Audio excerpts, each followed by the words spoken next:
10 years after, there are still conflicting figures as to how many girls remain in captivity, with the figure ranging between 80 and 91. According to UNICEF, the humanitarian organization put the figure at 91.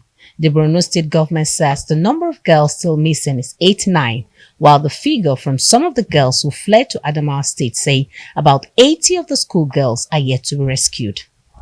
For the families of the missing schoolgirls, life has been quite difficult. Every passing day brings tears. Parents can only imagine the whereabouts of their missing children. The past government made promises to bring them back, but to date, not much has been achieved. After the abduction of the Chibok schoolgirls, so many other children have faced similar challenges. A new UNICEF report shows that just 37% of schools across 10 states have early warning systems in place to identify threats, such as school attacks. The center is expected to register all schools in Nigeria. You register it so that you have at least one contact phone number. But I can also say that people initially were timid. They didn't want to register their schools because they were thinking that probably after registration there will be taxation and all that. So we are still in the process of convincing them that get your school registered. One beautiful thing about that platform is that immediately you register your school, it geolocates where your school is. So that even if there is anything, we don't need to ask anybody. We can just drive to the community and we'll locate your school, using Google Map and all that. Now, UNICEF is expressing concern and appealing to the government to commit more funding and ensure the implementation of the Safe School Initiative, or risk seeing more school abductions. We would all wish that these abductions will not happen again, but as long as we don't have a robust system, and when I say we, it's not UNICEF, it is the country.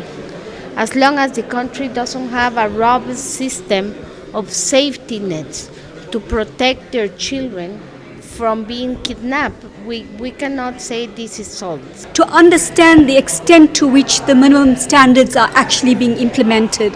And what we found is that on average, states are implementing about 9 of the 21 minimum standards. So less than half of the minimum standards are actually being implemented. They're doing very well on the training of school-based management committees, on violence in schools, but the areas where they're really struggling are around safe school infrastructure.